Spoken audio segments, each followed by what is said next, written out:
So I said, Michael, if you don't turn into Air Jordan, we're gonna blow y'all out.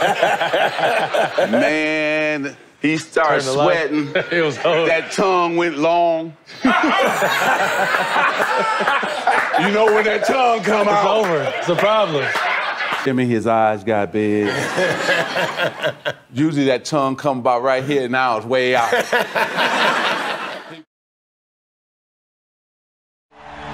Over the years, there's one basketball nugget that everybody talks about, and I call it the greatest game nobody ever saw.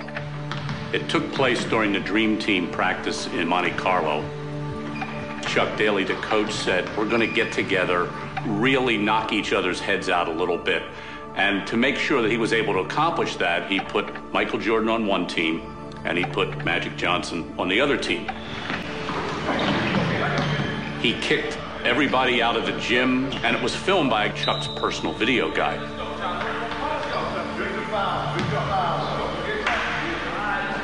In November of 1991, Magic announced to the world that he had the HIV virus. He was retiring from the game. Now here it is in late June. Magic Johnson was not only back, he was the captain of the Dream Team. Michael Jordan at this time was probably the most famous athlete on the planet. Everyone knew that Michael was the guy, but Magic just would not pay heed to that. Chuck says, okay, this is what's gonna happen. We're gonna play it like a real game. We're gonna play 4 quarters. We had me, Scotty, Mullins, Bird, and Patrick. And Magic had his 5. And then all the West guys, Malone, Robinson, Drexler, Mullen, and Stockton. So we all played against each other. So we were going at each other and talking stuff. As much as it was 5-on-5, you could see in Monte Carlo that it was gravitating towards, okay, Michael and Magic. Magic was hesitant to surrender his place on the mountaintop. And Michael, being Michael, he needed to say, no, I'm on the top of the mountain now. Michael Jordan called Clyde out and went at him. Tell him, this is what I'm gonna do to you. Fall away jumper, good. What did I tell you? So I said, no, Clyde, you better get him back. You better get him back. So Charles Barkley took Malone one time and he scored. I said, come on, Carl, you got to get his ass back. You got to get his ass back. So get down on that block and get him back. So I threw it to him. He scored. The game starts out, and Magic's team gets way ahead. And Magic, as is his wont, starts jawing a little bit. A moment early in the scrimmage when Michael Jordan came down court, and he made a jump shot, and it was lucky. Magic got the ball. He stopped at the three-point line. He took a shot, and he said, right back at you. They come back, they scored. We scored. So we were talking stuff. So finally, we got on a little run. So we scored about 8 in a row. They didn't score. Timeout. So Michael walking back. I don't usually talk trash, but I had to that time. So I said, Michael, if you don't turn into Air Jordan, we're gonna blow y'all out. Man, he started sweating. It was hard. That tongue went long. You know when that tongue come out. It's over. It's a problem. I mean, his eyes got big. Usually that tongue come about right here, now it's way out. Magic was saying, you ain't the guy, and we got other players in this gym. Much to get Michael going. Just a little something to tweak him, and it's on. Mike always got that look. When you see that look, then you know just get him the damn ball and get out the way. Broke the huddle, he hit a 3 and he's looking at me.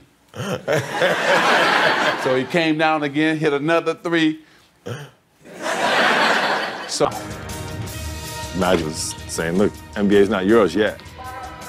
You know, I'm still here. Michael's like, no, it's over. Hey, that dude came out that timeout, he scored about 4 straight 3s. Ooh. Ooh. And I went, oh, man. Then he came down. I gotta show you this one. Don't hurt yourself. I won't hurt myself. Okay. So he stole the basketball. He coming down the right side. He takes off. David Robinson coming this way.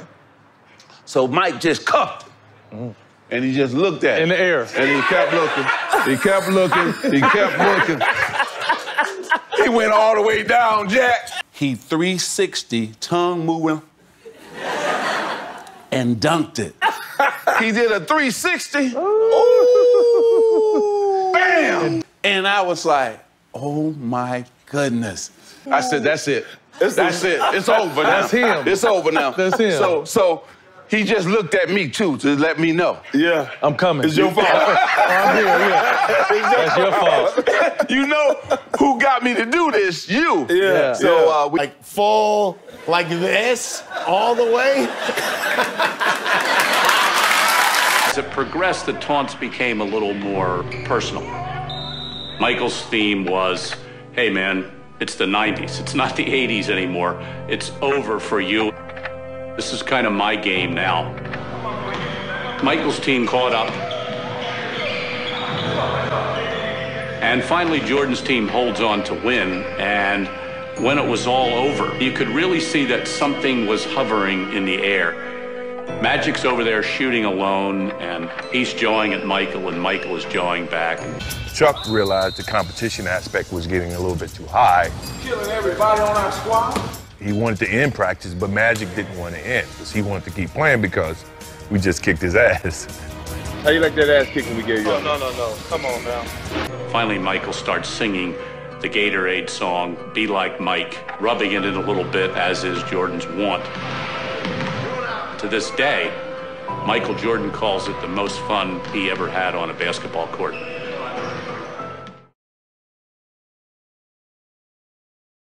We got upstairs, and Larry Bird and I sitting down. So he come in with his cigar. Got his drink. So how old is he right now? He's 26, 27? Yeah, young. Young you know. boy, yeah. So I just want y'all to know. There's a new sheriff in town. Yeah. He said, it's my league now. Yeah. He said, MJ, you had your term. Larry Bird, you had your term. Now it's my league. There's a new sheriff in town. And we both hit each other like, well, he's not lying. I love it. And we all bowed down. Yeah, you're right. I love it. Hey, it was never a time where you and MJ even thought about trying to play together or nothing, ever? No, The league wasn't like that. You know what? Y'all wanted to compete. I wasn't a guy like that. Yeah. I never wanted to play with nobody but my dudes. Yeah. I was good. And I've always been a dude, wherever I end up, that's who I'm rolling with. Yeah, I love it. You know, and so... 好，那以上就是这场最伟大的比赛的回顾。接下来呢，帮大家补充一点比赛的细节。首先，魔术在节目上提及的这个 Jordan 360度灌篮，并没有出现在梦幻队纪录片里面。那2012年出本的这本以梦幻队为主题的书的作者 McCollum 也没有提到。那这么精彩的一球，如果真的发生在这场比赛，一定会被大做文章。所以我倾向魔术应该是记错比赛了。Jordan 这次灌篮应该是发生在其他的练习赛。那另一点是 Jordan 跟魔术队这场比赛两队的阵容记忆都有误。McCollum 说当天 Drexler 跟 Stockton 都有点受伤，所以没有参加这场比赛。但魔术口述还有梦幻队纪录片里的片段，我们明显看到 Drexler 是有上场的。一个可能性是纪录片里的片段是剪接过的，并不是全部来自这场比赛。另一个可能性就是 McCollum 搞错了。那我交叉比对了书中的叙述跟梦幻队纪录片里的片段。老八开赛 N1 的这一球，书中也有提到是当天的第一球，所以我们可以确定书中提的跟这段画面是同一场比赛。那场上10个人看得比较清楚的是刚开球的这一刻。这里我们可以看到跳球的是 Ewing 跟 Robinson， 站在画面上方的是 Bird 跟 Leitner， 画面的下方是 Jordan 跟 Mullen， 那画面的右方是邮差。接着跳球后呢，跑去追球的是 Pippen， 拿到球的是老八。那最后一个球员当然就是魔术了。所以总结就是，作者 McCollum 的叙述应该是正确的，而 Jordan 跟魔术记错了。当天 Drexler 跟 Stockton 应该是没有上场的。这场比赛 Jordan 队的成员为大鸟、邮差、Ewing、Pippen、Jordan， 魔术队的成员则为 Leitner、老八、Robinson、Mullen、魔术。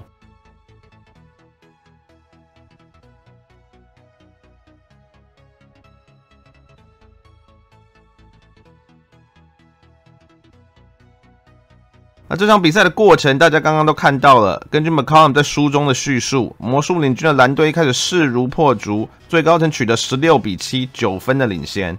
之后，魔术开始跟 Jordan 喷垃圾话，那被激怒的 Jordan 最后攻下全场最高的17分8助攻，率领球队40-36获胜。